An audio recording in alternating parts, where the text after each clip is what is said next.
Hello दोस्तों, कैसे हो आप सब? बिल्कुल मस्त होंगे। Unique study with Ajay YouTube channel के ऊपर आप सभी का बहुत बहुत स्वागत है। आज हम कृषि भूगोल पढ़ रहे हैं और कृषि भूगोल में हमारी जो सीरीज चल रही है उसका आज दूसरी क्लास है, जिसको हम कह सकते हैं दूसरा वीडियो है। और यहाँ पर हम एग्रीकल्चर ज्योग्राफी को पढ़ेंगे। कल हमने पढ़ा था, लेकिन वहां पर हमने उसका बेसिक कॉन्सेप्ट सा पढ़ा था। ये समझो, एग्रीकल्चर ज्योग्राफी की जो क्लास है ना, वो आज से शुरू हो रही है पेपर के लिए। कल एक मैंने बेसिक सा कॉन्सेप्ट क्लियर किया था। जो कल वाली क्लास है, मेरे को जहां तक लगता है वहां से अभी तक ना तो क्वेश्चन बना और न ही आगे बढ़ने के चांस है। वहां पर मैंने जो साइड में लिंक दिए थे ना, जैसे अति आर्द्र क्षेत्र में 200 सेंटीमीटर से अधिक बरसात होती है, उसमें कौन कौन से भारत के एरिया कवर हो रहे हैं, अब वहां से क्वेश्चन बनेगा, बिल्कुल श्योर है। लेकिन जो एग्रीकल्चर ज्योग्राफी पढ़ा था, वहां से क्वेश्चन बनने का कम चांस है। बाकी याद कर लेना, क्योंकि जो पढ़ा रहे हैं वो इंपोर्टेंट है। लेकिन एक इंपॉर्टेंट होता है, एक अति इंपॉर्टेंट होता है। लेकिन जो मैं टॉपिक आज पढ़ा रहा हूं ना, ये एक अति महत्वपूर्ण टॉपिक है। यहां से हर हाल में क्वेश्चन आएगा। नोट कर लो, चाहे लिख लो आप, चाहे कॉलेज लेक्चरर की तैयारी कर रहे हो, चाहे नर्जर्फ की कर रहे हो, चाहे स्कूल लेक्चरर की। यदि ये टॉपिक इंक्लूड आपके सिलेबस में, तो यहां से एक क्वेश्चन आएगा हर हाल में, और बिल्कुल लाइन टू लाइन मेरे पढ़ाए हुए इसमें लेगा। ठीक है। कल वाली क्लास में मैंने एक मिस्टेक कर दी थी। वो मिस्टेक ये थी, उसको सही कर लेना, कि बोलते वक्त मैंने बताया था कि कालाहारी मरुस्थल दक्षिणी भारत में, उसको सही कर लेना। अफ्रीका कॉन्टिनेंटल में है कालाहारी मरुस्थल। कहां पर है? अफ्रीका महाद्वीप में, भारत में नहीं है। भारत में थार का मरुस्थल है, लद्दाख का मरुस्थल है, जो ऊपर है हिमाचल प्रदेश वाले एरिया में। ठीक है। आज हम पढ़ेंगे कृषि के प्रकार।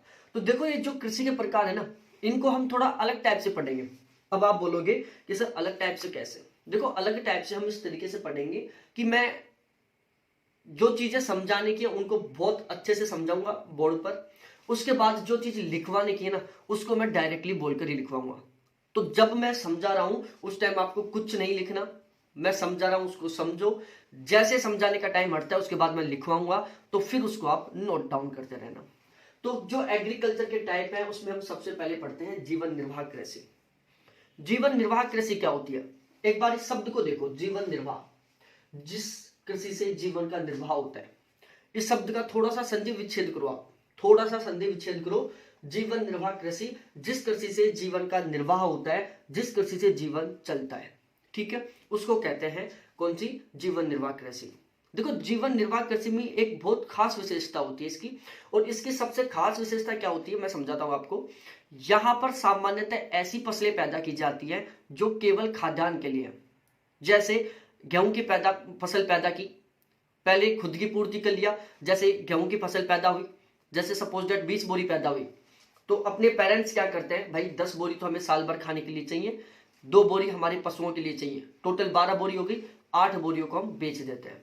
कोई कई घर ऐसे भी होते हैं जहां पर 8 बोरी पैदा होती है, 8 बोरी उनको खाने के लिए चाहिए। तो वो क्या है? जीवन निर्वाह कृषि है। मतलब वहां पर जो कृषि है ना, वो खाने के लिए की जा रही है, जीवन को जीने के लिए की जा रही है। वहां पर बेचना बड़ा टारगेट नहीं होता। वहां सबसे बड़ा टारगेट होता है कि सबसे पहले हमारी खाद्यान्न की पूर्ति हो। ये खास विशेषता है जीवन निर्वाह कृषि की। तो जो जीवन निर्वाह कृषि क्षेत्र होते हैं, वहां पर ऐसी फसलों की पैदावार की जाती है जो उनके खाने के काम आती है। इन फसलों का या इन जो फसल पैदा होती है, उनका व्यापार करना उनका सबसे बड़ा टारगेट नहीं होता। उनका सबसे बड़ा टारगेट होता है अपनी खुद की पूर्ति करना, अपना पेट भरण करना। ठीक है। तो ये था जीवन निर्वाह कृषि, मतलब जीवन जीने के लिए कृषि। तो जीवन जीने के लिए कृषि को हम कह सकते हैं, जैसे भाई हम जीवन कैसे जिएंगे? जब हमारा अच्छे से पेट भरेगा। और पेट किससे भरेगा? जो हम खाते हैं। जैसे उत्तरी पश्चिमी भारत में गेहूं खाते हैं, उत्तरी पूर्वी भारत में चावल खाते हैं, दक्षिण भारत में चावल भी खाते हैं, मछली वगैरह भी खाते हैं। तो ये सारी चीजें, जैसे हमारा गेहूं सबसे मेन आधार है, बंगाल बिहार इनका चावल सबसे मेन आधार है, ऐसे दक्षिण भारत का चावल सबसे मेन आधार है। तो ये आती है जीवन निर्वाह कृषि में। ठीक है। तो जो जीवन निर्वाह कृषि है ना, इसको 2 भागों में डिवाइड किया गया है। एक तो आदिमकालीन कृषि जीवन निर्वाह कृषि, और दूसरा गहन जीवन निर्वाह कृषि। तो जो जीवन निर्वाह कृषि है ना, इसको 2 भागों में डिवाइड कर दिया गया है। सबसे पहला होता है आदिमकालीन। आदिमकालीन जीवन निर्वाह कृषि।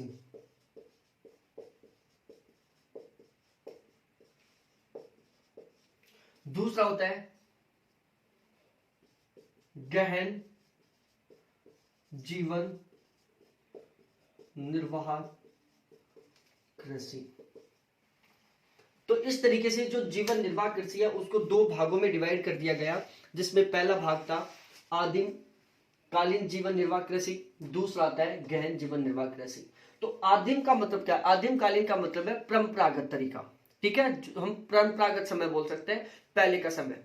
तो जो पहले जिस टाइप से खेती की जाती, हम ये बोल सकते हैं जो पहले खेती की जाती थी ना, जैसे पहले की खेती की क्या विशेषता थी, वहां पर मशीनों का कम प्रयोग होता था, उर्वरक का कम प्रयोग होता था, वहां पर बैलों का प्रयोग किया जाता था, आदमी बहुत ज्यादा मेहनत करता था, ठीक है। तो जो आदिम कालीन जीवन निर्वाह कृषि है उसमें क्या होता था, उसमें टेक्निक का बहुत कम उपयोग किया जाता था, बल्कि जीव जंतु मानव इन सभी का बहुत उपयोग किया जाता था। तो जिस एरिया में वर्तमान समय में जिस भी एरिया में परंपरागत तरीके से कृषि की जा रही है, वो कौन से एरिया में शामिल है, वो आदिमकालीन जीवन निर्वाह कृषि क्षेत्र में शामिल है। किसमें है, वो आदिमकालीन जीवन निर्वाह कृषि क्षेत्र में शामिल है। और परंपरागत तरीके की बात की जाए तो परंपरागत तरीके में जो कृषि की जाती थी वो किससे की जाती थी, बैलों से की जाती थी। बैलों से जुताई का काम किया जाता था, पूरे दिन भर आदमी खुदाई के, कभी पेड़ लगा रहा है, कभी उसमें क्या कर रहा है, मतलब उसमें श्रम की बहुत ज्यादा महत्व दिया जाता था। तो जो आदिमकालीन जीवन निर्वाह कृषि है उसमें परंपरागत तरीके से कृषि की जाती है, उसमें मानव श्रम को बहुत ज्यादा महत्व होता है, ठीक है। इसके अलावा उनके जो मवेशी हैं जैसे बैल हुआ, खच्चर हुआ, इन सभी का बहुत ज्यादा प्रयोग किया जाता है। दूसरा आ जाता है गहन जीवन निर्वाह कृषि। गहन जीवन निर्वाह कृषि में कौन सा आ जाता है, गहन जीवन निर्वाह कृषि वो एरिया में की जाती है जहां पर जनसंख्या घनत्व बहुत ज्यादा होता है, ठीक है। जैसे 1 बीघा का खेत है, 5 कैंडिडेट है, घर में 10 कैंडिडेट है, और वो कंप्लीट रूप से उसी जमीन पर डिपेंडेंट है, तो वो क्या आ जाती है, गहन जीवन निर्वाह कृषि आ जाता है। तो गहन जीवन निर्वाह कृषि कौन से क्षेत्र में की जाती है, जहां पर क्षेत्रफल कम होता है और लोगों की संख्या ज्यादा होती है, मतलब कृषि योग्य भूमि कम और पॉपुलेशन ज्यादा, उस पर आधारित पॉपुलेशन यदि ज्यादा है तो उस क्षेत्र में जो कृषि की जाती है ना उसको क्या कहा जाता है, गहन जीवन निर्वाह कृषि कहा जाता है। ये दोनों बातें आपको बहुत अच्छे से समझ में आ गई होंगी। अब ये जो गहन जीवन निर्वाह कृषि क्षेत्र ना, इसको भी 2 भागों में डिवाइड कर दिया गया। कितने भागों में, 2 भागों में। भाई जहां पर बहुत ज्यादा पॉपुलेशन है, कृषि योग्य भूमि कम है, या फिर कम कृषि योग्य भूमि के ऊपर बहुत ज्यादा जनसंख्या आधारित है, तो उसको हम क्या कहेंगे, गहन जीवन निर्वाह कृषि क्षेत्र कहेंगे। इसको 2 भागों में डिवाइड कर दिया गया, जिसमें सबसे पहला होता है चावल प्रधान कृषि क्षेत्र। कौन सा होता है, चावल प्रधान कृषि क्षेत्र। और दूसरा आता है कौन सा, चावल विहीन। कौन सा आता है, चावल विहीन कृषि क्षेत्र।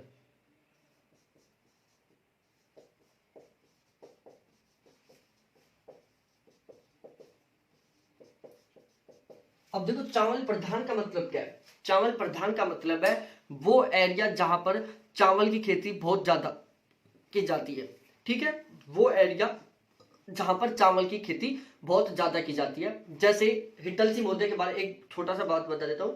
हिटल सिंह महोदय ने बताया था, जो हम आगे पढ़ाएंगे आपको, हिटल सिंह महोदय ने बताया था कि गहन जीवन निर्वाह कृषि क्षेत्र में उस क्षेत्र को शामिल किया जाता है जहां का जनसंख्या घनत्व 200 से अधिक है।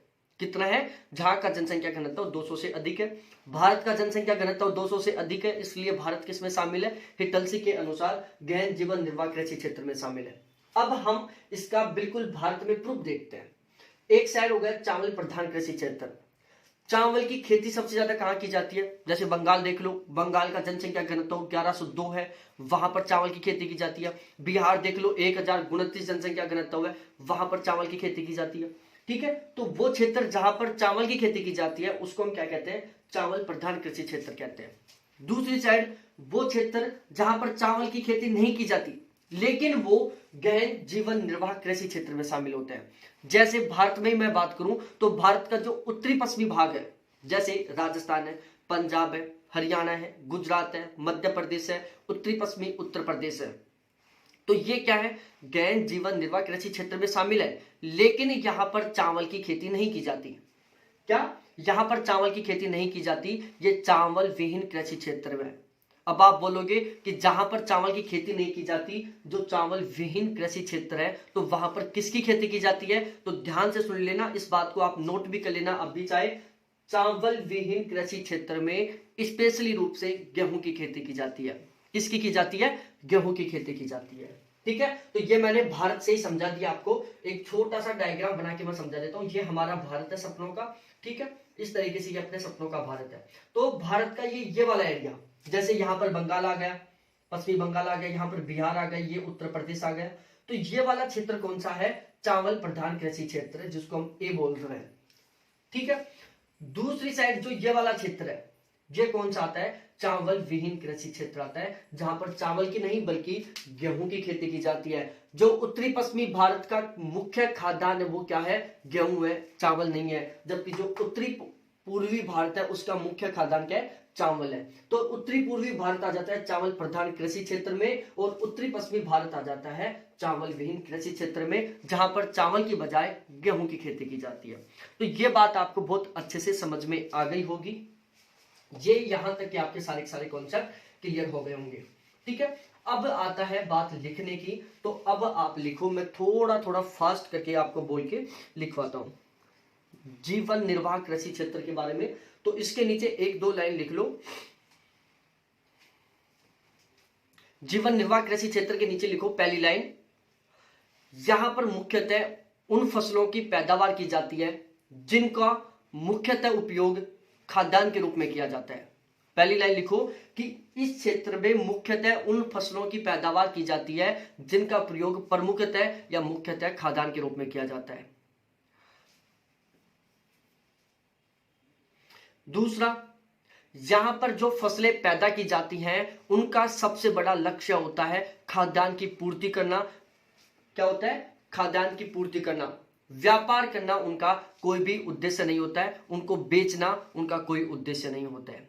ठीक है, तो गहन जो जीवन निर्वाह कृषि क्षेत्र होते हैं वहां पर ऐसी फसलें पैदा की जाती है जिनको खाद्यान्न के रूप में प्रयोग किया जाता है। दूसरी बात, उनका व्यापार करने का कोई बड़ा लक्ष्य नहीं होता, उनका सबसे बड़ा लक्ष्य होता है अपने खाद्यान्न की पूर्ति करना। अब उसके बाद में इसको दो भागों में डिवाइड कर लो। पहला भाग हो गया कौन सा? आदिमकालीन जीवन निर्वाह कृषि, और दूसरा भाग हो गया कौन सा? गहन जीवन निर्वाह कृषि। अब लिखो आदिमकालीन जीवन निर्वाह कृषि के बारे में। तो देखो, आदिमकालीन जीवन निर्वाह कृषि है, उसमें सबसे पहला पॉइंट लिखो। क्या लिखो? यहां पर जो कृषि होती है उसका आदिम स्वरूप होता है। पहला पॉइंट लिखो, यहां पर कृषि का आदिम स्वरूप होता है। क्या होता है? आदिम स्वरूप होता है। यहां पर कृषि मुख्यतः परंपरागत तरीके से की जाती है। दूसरा पॉइंट लिखो, यहां पर कृषि मुख्यतः परंपरागत तरीके से की जाती है। तीसरा पॉइंट लिखो, यहां पर मानव श्रम का अधिक महत्व होता है। इस कृषि क्षेत्र में मानव श्रम का बहुत अधिक महत्व होता है। चौथा पॉइंट लिखो, आदिमकालीन जीवन निर्वाह कृषि क्षेत्र में मशीनीकरण एवं यंत्रीकरण का बहुत कम महत्व होता है। किसका? मशीनीकरण और यंत्रीकरण का बहुत कम महत्व होता है। यह कृषि मुख्यतः जनजातियों के द्वारा की जाती है। किनके द्वारा? जनजातियों के द्वारा की जाती है, और स्पेशली उष्ण आर्द्र क्षेत्रों में की जाती है। यह बात भी आप नोट कर लेना कि जो आदिमकालीन जीवन निर्वाह कृषि है ये सबसे ज्यादा जनजातियों के द्वारा की जाती है, पहली बात। दूसरी बात, ये जो कृषि है ना वो उष्ण आर्द्र क्षेत्रों में की जाती है। कहां पर की जाती है? उष्ण आर्द्र क्षेत्रों में की जाती है। यहां की सबसे खास बात है, बिल्कुल 2-3 लाइन खींच लेना, सबसे इंपॉर्टेंट बात बोलने जा रहा हूं मैं अब। इस प्रकार के कृषि क्षेत्र में खेतों का आवर्तन होता है। लिखो, इस प्रकार के कृषि क्षेत्र में खेतों का आवर्तन होता है। अब आवर्तन का मतलब होता है रिपीटेशन। अब आप बोलोगे कि सर खेतों का रिपीटेशन कैसे? भाई कुछ दिन इस खेत में खेती कृषि कर लिया, फिर खेत बदल दिया, फिर खेत बदल दिया, फिर खेत बदल दिया, फिर खेत बदल दिया। तो जो आदिमकालीन जीवन निर्वाह कृषि है उसकी सबसे खास बात है खेतों का आवर्तन करना, खेतों को रिपीटेशन करना, खेतों को बार बार बदलना। जैसे आज इस क्षेत्र में खेती हो रही है, ठीक है, 3 साल तक यहां पर खेती किया, सपोज दैट मैं यहां पर बताता हूं, 3 साल तक इस खेत में खेती की, धीरे धीरे क्या होगी, इसकी उर्वरता कम हो जाएगी क्योंकि इसमें रासायनिक खादों का प्रयोग नहीं करते वो लोग, ठीक है, इसमें गोबर खाद का इसी तरीके से प्रयोग करते हैं। 2-3 साल तक यहाँ खेती करते रहते हैं, साथ ही साथ में यहाँ पर सपोज दैट कोई जंगल है तो इस जंगल के पेड़ों को वो काटने का काम चालू कर देते हैं। 3-4 साल तक यहाँ खेती करते हैं, फिर इस खेत को खाली छोड़कर यहाँ पर खेती करने लग जाते हैं, फिर अगले खेत में चले जाते हैं, फिर वापस पहले वाले खेत में आ जाते हैं 7-8 साल बाद में।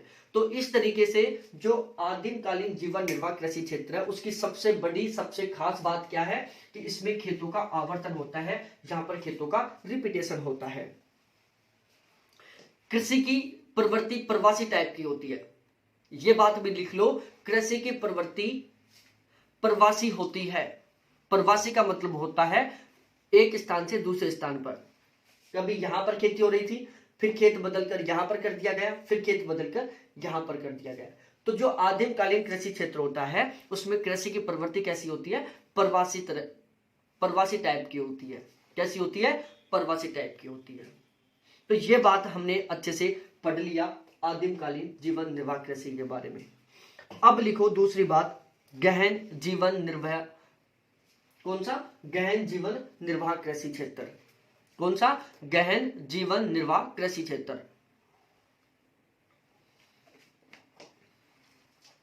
अब इसकी सबसे खास बात लिखो, हिटलसी महोदय के अनुसार गहन जीवन निर्वाह कृषि क्षेत्र में उन क्षेत्रों को शामिल किया जाता है जहां का जनसंख्या घनत्व 200 से अधिक होता है। फिर से मैं रिपीट कर रहा हूं, हिटलसी महोदय के अनुसार गहन जीवन निर्वाह कृषि क्षेत्र में उन क्षेत्रों को शामिल किया जाता है जहां का जनसंख्या घनत्व 200 से अधिक होता है। सबसे महत्वपूर्ण बात जो मैंने अभी लिखवाई है। अब यहां पर क्या होता है, दूसरा पॉइंट लिखो, यहां कम जनसंख्या कम क्षेत्रफल एवं अधिक जनसंख्या होता है। मतलब यहां पर सीधे सीधे लाइनों में लिख लो, अधिक जनसंख्या घनत्व रहता है। गहन जीवन निर्वाह कृषि उन क्षेत्रों में की जाती है जहां पर जनसंख्या घनत्व अधिक होता है। क्या होता है, जहां पर जनसंख्या घनत्व अधिक होता है।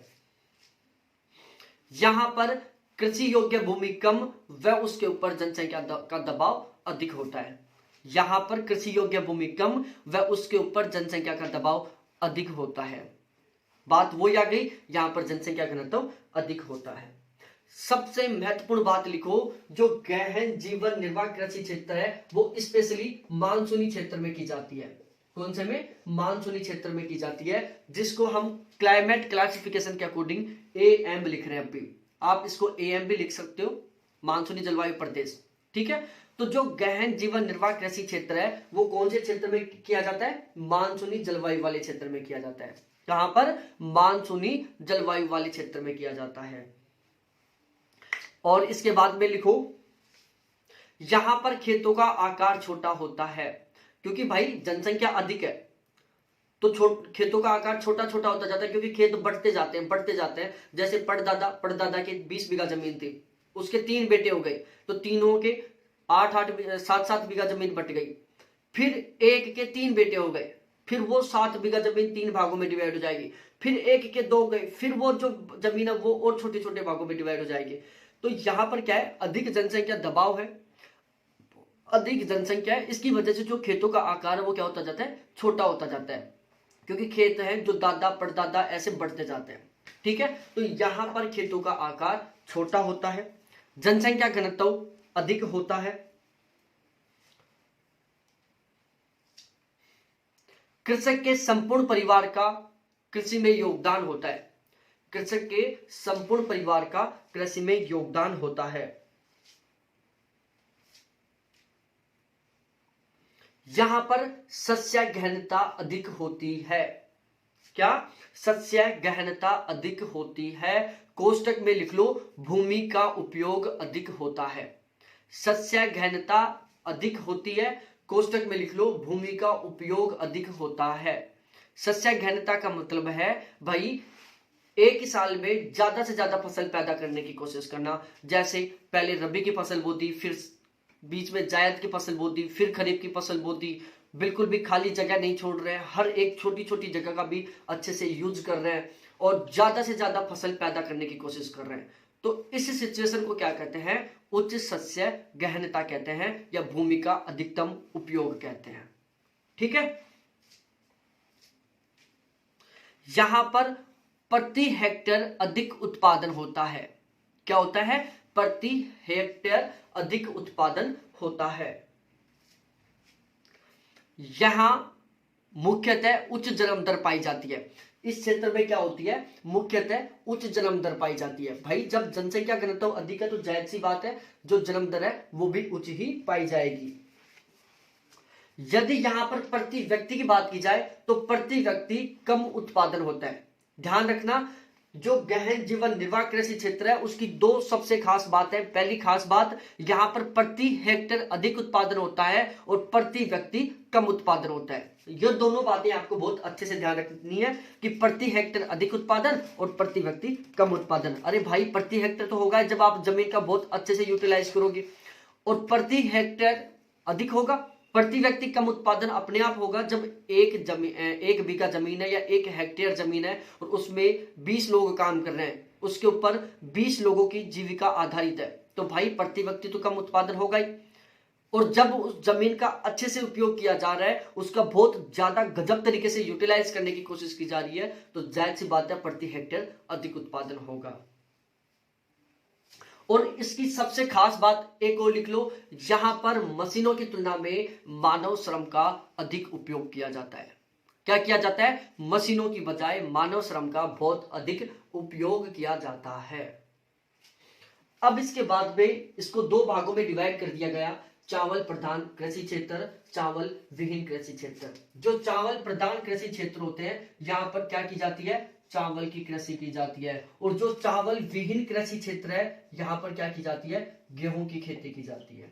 किसकी? गेहूं की। चावल प्रधान कृषि क्षेत्र में चावल की कृषि की जाती है, चावल विहीन कृषि क्षेत्र में गेहूं की खेती की जाती है या फिर अन्य प्रकार की फसलों की खेती की जाती है। चावल प्रधान कृषि क्षेत्र में जब चावल की कृषि की जा रही है तो यहाँ के जो लोग हैं उनका मुख्य खाद्यान्न क्या है? चावल है। जबकि दूसरी साइड जो चावल विहीन कृषि क्षेत्र है जहां पर गेहूं की खेती ज्यादा की जा रही है, तो यहाँ का मुख्य खाद्यान्न क्या है? चावल नहीं बल्कि गेहूं है। अभी मैंने समझाया था उत्तरी पूर्वी भारत और उत्तरी पश्चिमी भारत। उत्तरी पश्चिमी भारत आता है इस वाले एरिया में, तो इसलिए यहाँ के लोगों का मुख्य खाद्यान्न क्या है? गेहूं है। जबकि जो चावल प्रधान कृषि क्षेत्र इसमें आता है उत्तरी पूर्वी भारत, बंगाल, बिहार, ओडिशा और उत्तरी पश्चिमी कौन सा? उत्तर प्रदेश। तो उत्तरी पूर्वी उत्तर प्रदेश, सॉरी कौन सा? उत्तरी पूर्वी उत्तर प्रदेश। तो ये आ जाते हैं चावल प्रधान कृषि क्षेत्र में जहां पर चावल की खेती की जाती है। तो यहाँ के जो लोग हैं ना उनका मुख्य खाद्यान्न भी क्या है? चावल ही है। क्या है? चावल ही है। अब जहां पर चावल की खेती की जा रही है, अब देखो एक चीज ध्यान करो आप, चावल की फसल के लिए अब देखो जब एक दूसरे से लिंक करते हुए पढ़ेंगे ना तो ज्यादा अच्छा रहेगा। जो चावल की फसल है ना वो मुख्यतः उष्णकटिबंधीय तरीके की फसल है। क्या है? उष्णकटिबंधीय फसल है चावल की। लेकिन जो चावल की कृषि है उसके लिए बरसात कितनी चाहिए? 200 सेंटीमीटर के आसपास बरसात चाहिए। दूसरी साइड गेहूं, गेहूं क्या है? एक अर्ध शुष्क कटिबंधीय जलवायु क्षेत्र की फसल है। क्या है? अर्ध शुष्क कटिबंधीय जलवायु क्षेत्र की फसल है। गेहूं की खेती के लिए 50 से 75 सेंटीमीटर की बरसात की आवश्यकता होती है, जबकि चावल की कृषि के लिए कितनी? 200 सेंटीमीटर के आसपास बरसात की आवश्यकता होती है। ठीक है, तो भाई चावल प्रधान कृषि क्षेत्र है, यहां पर चावल की कृषि की जा रही है, चावल के लिए 200 सेंटीमीटर बरसात की आवश्यकता पड़ रही है, तो जायज सी बात है यहां पर कैसी जलवायु पाई जाएगी? अति आर्द्र जलवायु पाई जाएगी। इस साइड गेहूं की खेती की जा रही है, गेहूं कैसी है? गेहूं की फसल कैसी है? एक उष्ण अर्ध शुष्क या अर्धशुष्क उष्णकटिबंधीय फसल है। ये क्या है? अर्धशुष्क कटिबंधीय क्षेत्रों में पैदा की जाती है गेहूं की कृषि। यहाँ पर बरसात की कितनी आवश्यकता होती है गेहूं की फसल को? 50 से 75 सेंटीमीटर। कितनी? 50 से 75 सेंटीमीटर। तो इसलिए जो चावल विहीन कृषि क्षेत्र होता है वहां पर कैसी जलवायु पाई जाती है? अर्धशुष्क उष्णकटिबंधीय जलवायु पाई जाती है। कैसी? अर्धशुष्क उष्णकटिबंधीय जलवायु। तो ये हमें ध्यान रखना, इस वाले क्षेत्र में, कौन से में? चावल विहीन कृषि क्षेत्र में उष्णकटिबंधीय अर्धशुष्क जलवायु पाई जाती है, जबकि दूसरी साइड जो चावल प्रधान कृषि क्षेत्र है वहां पर अति आर्द्र जलवायु पाई जाती है, क्योंकि यहां पर 200 सेंटीमीटर से अधिक बरसात हो रही है। अब इसका विस्तार, चावल प्रधान कृषि क्षेत्र कौन कौन से हैं? चावल प्रधान कृषि क्षेत्र कौन कौन से हैं? इसमें स्पेशली आ जाता है दक्षिण पूर्वी एशिया। कौन सा आ जाता है? दक्षिणी पूर्वी एशिया। क्या आ जाता है? इसमें आ जाता है स्पेशली दक्षिणी पूर्वी एशिया, जबकि जो चावल विहीन कृषि क्षेत्र है इसमें आ जाता है दक्षिणी एशिया, पश्चिमी एशिया।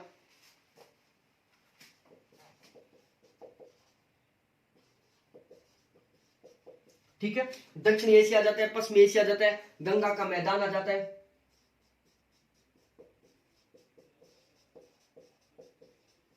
उत्तरी पश्चिमी भारत आ जाता है।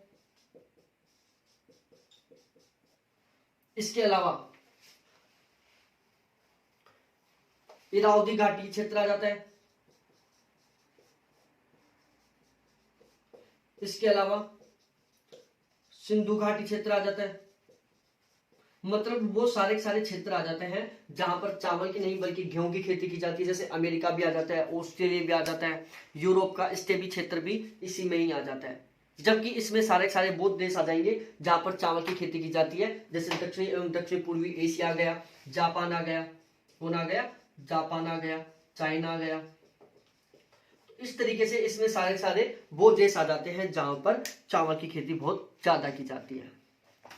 ठीक है, तो इस तरीके से आज हमारी क्लास बस यही खत्म होती है, जीवन निर्वाह कृषि क्षेत्र के साथ ही। और ये बहुत अच्छे से आपको समझ में आ गया होगा। हमने बहुत अच्छे से एक दूसरे को कनेक्ट करते हुए पढ़ाने की कोशिश की है, तो बहुत शानदार तरीके से गहन जीवन निर्वाह कृषि क्षेत्र आपको समझ में आ गया होगा। ठीक है, देखो ऐसी क्लास में क्या होता है, यहाँ पर टाइम बहुत ज्यादा लगता है एक क्लास को। अब जैसे पीडीएफ टाइप से पढ़ाते तो यहाँ पर बहुत लंबी चौड़ी क्लास हो जाती है। अब तक बात क्या होती है, देखो जब मैं पढ़ा रहा हूं, मैं मेरा एक एग्जांपल देता हूं। कुछ लोग ऐसे सोचते हैं कि जब पीडीएफ से पढ़ाते हैं टीचर तो उनसे ऐसा लगता है कि इनको याद नहीं है। देखो भाई लोगों, वो बात नहीं है। एक चैप्टर पढ़ा रहे हैं उसको तो याद करके भी आ सकते हैं। जब हमने खुद ने नोट्स तैयार किए हैं तो उसको याद करने में कोई बड़ी प्रॉब्लम नहीं है, हर कोई याद कर सकता है। मैं मेरी नहीं बता रहा, हर कोई याद करके पढ़ा सकता है। ठीक है, और हर कोई पढ़ के ही पढ़ाता है, चाहे कितना ही बड़ा टीचर क्यों ना हो। पढ़ाने के लिए उसे पहले पढ़ना पड़ता है, ऑलवेज उसे अपडेट रहना पड़ता है। वो टीचर नहीं है जो ऑलवेज पढ़ता नहीं है। टीचर को पता होना चाहिए कि कौन सा क्वेश्चन कब आ रहा है। हमें पता होना चाहिए कि 2021 में जब जेआरएफ का पेपर हुआ था इसमें कहां कहां से क्वेश्चन बने। जब हमें पता ही नहीं कि कहां कहां से क्वेश्चन बन रहे हैं तो हम सही ढंग से पढ़ा कहां से पाएंगे। हमें तो पता ही नहीं है कि क्वेश्चन कहां से बन रहे हैं। तो हर एक टीचर को अपडेट रहना जरूरी होता है। लेकिन जब पीडीएफ से पढ़ाते हैं तो उसमें क्या होता है, एक तो समझाने में एक्स्ट्रा टाइम मिलता है, पहली बात। दूसरी बात, सिलेबस है जो थोड़ा जल्दी तरीके से कवर हो जाता है। ठीक है, क्या होता है, सिलेबस भी जल्दी तरीके से कवर हो जाता है और समझाने को ज्यादा टाइम मिलता है, बहुत अच्छे से वहां पर समझाने का मौका मिलता है। यहाँ पर भी बहुत अच्छे से समझा रहे हैं लेकिन यहाँ पर क्लास बहुत लंबी हो जाती है। अब जैसे यहाँ पर केवल एक जीवन निर्वाह कृषि क्षेत्र कंप्लीट हुआ है अभी। यदि हम पीडीएफ टाइप से पढ़ाते तो यहाँ पर इतने टाइम में 2-3 टाइप कंप्लीट हो जाते इसके। भाई लिखने में भी टाइम लगता है। तो ऐसे ये सारी चीजें हैं। तो एक बार आप कमेंट सेक्शन में कमेंट करके जरूर बताना प्लीज कि हमें बिल्कुल इसी वे में पढ़ाना चाहिए या फिर हमें पीडीएफ टाइप से पढ़ाना चाहिए जैसे हम पहले पढ़ाते थे। ठीक है, तो प्लीज ये आप कमेंट सेक्शन में कमेंट करके जरूर बताना, क्योंकि यहां पर हम क्या है, कंफ्यूज वाली सिचुएशन में कुछ कैंडिडेट हैं फोन करके कहते हैं सर आप व्हाइट बोर्ड पर पढ़ाओ। कुछ लोग बोलते हैं सर ऐसे सिलेबस जल्दी कंप्लीट नहीं होगा, आप पीडीएफ टाइप से पढ़ाओ, वहां पर समझा अच्छे से रहो, वहां पर समझाने को बहुत ज्यादा टाइम दे दो आप, लिखने में हमारी दिक्कत नहीं आती, हम बिल्कुल ऐसे कैसे लिखते जाते हैं। ठीक है, तो एक बार हम पोल करेंगे हमें क्या डिसाइड करना है। क्योंकि आज जैसे कल मेरे पास एक लड़की फोन करके बोल रही है सर व्हाइट बोर्ड पर ही पढ़ाना, और उसने स्पेशली बोला था जब बैच लिया था कि सर व्हाइट बोर्ड पर ही पढ़ूंगी मैं। लेकिन कल ही बहुत सारे कैंडिडेट, जब मेरी नाइट में क्लास लगी थी 1 घंटे की, तो उसके बाद में 3 4 5 कैंडिडेटों का फोन आया कि सर व्हाइट बोर्ड पर मत पढ़ाओ, आप पीडीएफ टैब से पढ़ाओ, उसमें टाइम भी बच जाएगा, जल्दी जल्दी सिलेबस कंप्लीट हो जाएगा, हमें रिवीजन भी करना है, हमें वो भी करना है। तो एक बार दोबारा से हम पोल करेंगे, कमेंट सेक्शन में कमेंट करके बताना कि हमें व्हाइट बोर्ड पर पढ़ाना चाहिए या फिर हमें पहले की तरह पीडीएफ पर पढ़ाना चाहिए। तो प्लीज इसका आप ही डिसाइड करोगे, तो आप कमेंट सेक्शन में कमेंट करके जरूर बताना प्लीज। ठीक है, ये क्लास कैसी लगी ये भी आप कमेंट सेक्शन में कमेंट करके बताना। बहुत बहुत धन्यवाद आप सभी को देखने के लिए। थैंक्स बाय मेरे प्यारे साथियों। ठीक है।